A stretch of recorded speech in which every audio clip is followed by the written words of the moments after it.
आज मी अशी डिश बनवणार आहे ज्यात प्रोटीन आणि फायबर भरपूर प्रमाणात आहेत आणि झटकन बनून तयार होणार आहे। लंच आणि डिनरसाठी एक चांगला ऑप्शन आहे। आज लंचमध्ये मला काहीतरी हलकं फुलकं खायचं होतं, त्याचबरोबर ते पटकन होणारं आणि हेल्दी हवं होतं। तर चला आज मी लंचमध्ये काय बनवलंय ते पाहूया। हॅलो फ्रेंड्स, मी सिम्लीज फूडीनर्समध्ये तुमचं स्वागत करते। तर चला व्हिडिओला सुरुवात करूया। एक पॅनमध्ये 2 चमचे तेल गरम करून घेतलंय।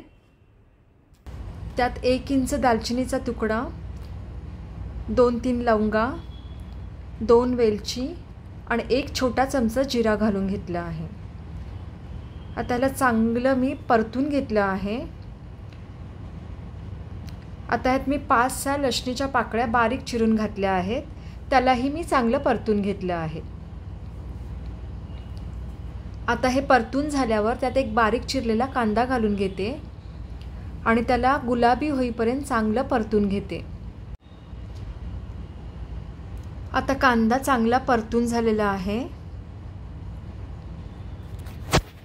आता जवळपास 1.5 वाटी मी इथे मोड आलेले मूग घेतले आहेत। तुम्ही बघू शकता किती छान मुगाला कोंब आलेले आहेत।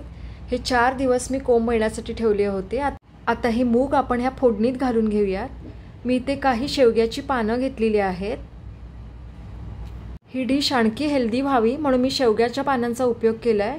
हे एक नॅचरल मल्टीविटॅमिन आहे। तर मी जवळपास 1 वाटी ही पानं ह्यात घालून घेतली आहेत आणि त्याला चांगलं मिक्स करून घेतलं आहे। ह्याच्यात आता पाव चमचा हळद, अर्धा चमचा लाल तिखट, पाव चमचा गरम मसाला आणि स्वादानुसार मीठ घालून घेतलं आहे। आता मसाल्याचा कच्चा वास जाईपर्यंत मी चांगलं परतून घेणार आहे।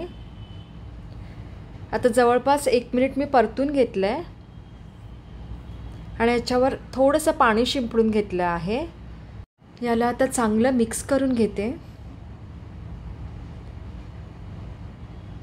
आणि झाकण ठेवून 4-5 मिनिटं वाफ देऊन घेते। 4-5 मिनिटं झालेली आहेत आणि चांगली वाफ आली आहे।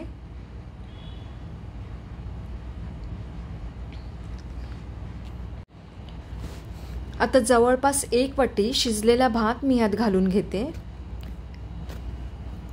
हा भात मी सोना मसुरी तांदळाचा बनवला आहे।